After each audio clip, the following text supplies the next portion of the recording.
Hello everybody, welcome back to Hopeful Happenings. Last week we talked about queries at a basic beginner's level. If you missed last week's video, then please go watch that one before you watch this one. I'll have the link down below. Today we're going to go in depth in each section of the query. So let's get started.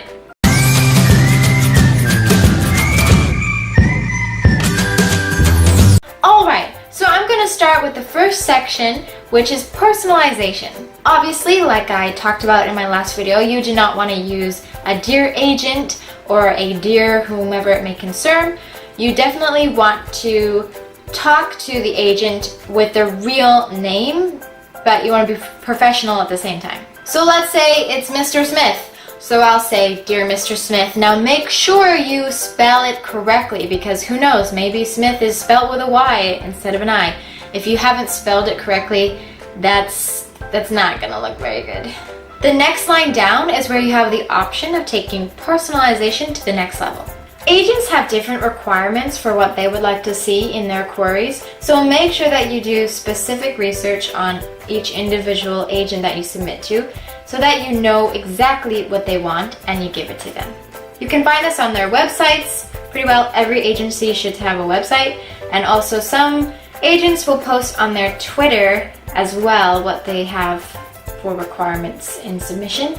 It's especially important to check if the agent is actually accepting whatever you're submitting to them, because sometimes they might close off. Like normally they would accept middle grade, but for September to November they posted on their Twitter that they won't be accepting middle grade, and so if you submit during that time, it will automatically be deleted. They won't even look at it, so make sure you check every single detail that they've posted about what they want to see in their query box. Now, the personalization part of the query doesn't necessarily have to be at the top, but you definitely want it to be at the top if you have a personal connection with the agent.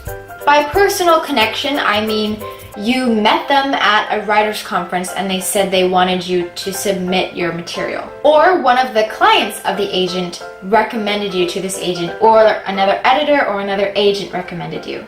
Those kind of big connections are something that you want to put on the very top. And the reason that you want it to be at the top is because realistically, agents read a query until they get bored and then they stop. So if you have a major connection and you put it at the bottom, there's a chance that they got bored with your pitch and didn't read that far. But if you have the connection, then they'll be more interested in your pitch. So if you have connections, let them know right away. Now, if you don't have a strong connection like this, then you can talk about one of the reasons why you chose them as an agent. What drew you to be asking them for representation? For example, you can mention a book that they represent that you absolutely love, and that has something to do with your own book. However, like I said, if you don't have a really strong connection to this agent by a recommendation or a personal experience, then I probably would put that kind of detail after your hook. So you've got your personalization, you've got your genre, title, and word count right after that, and then you've got your hook.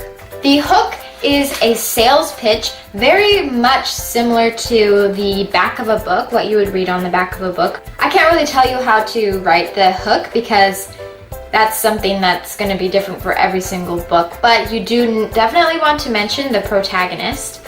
You want to mention who or what the antagonist is in the story, and you want to go into the stakes. Now, after the hook, this is another place where you can put personalization.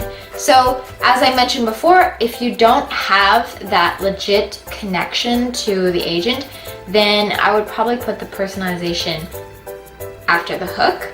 And essentially, you just want to tell them why you chose this specific agent to query, what makes them stand out to you. Something to show that you've actually researched them. So the next part of the query is the bio.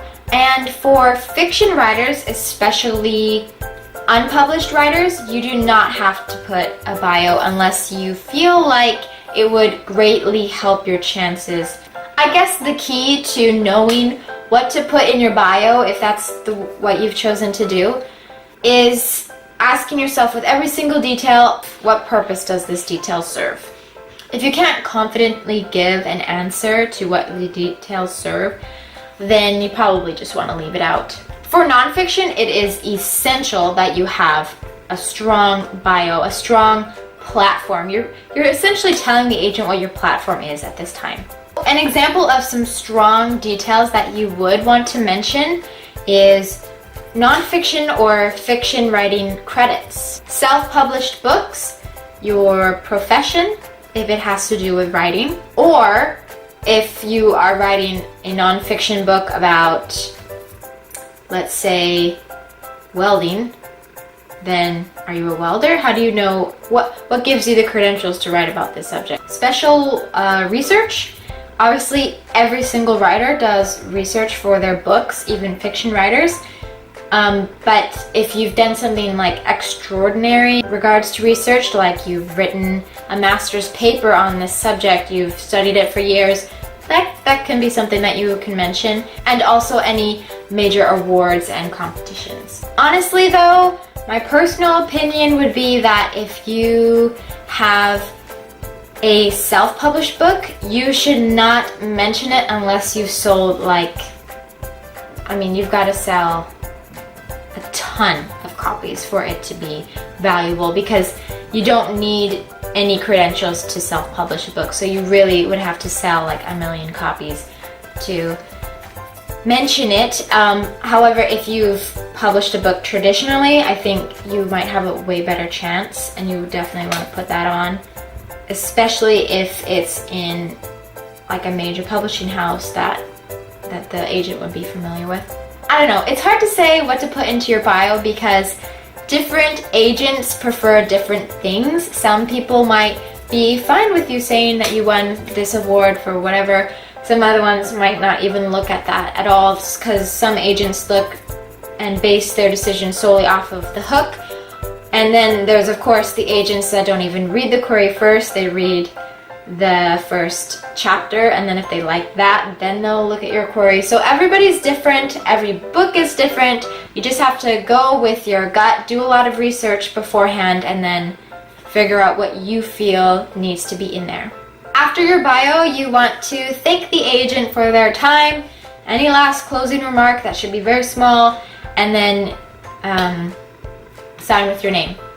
Now I'll give you one last tip before we go. If you are submitting to multiple agents at once, simultaneous submissions, and this is something that I strongly recommend that you do, as long as it's in small batches, like no more than 10, maybe 5 at a time.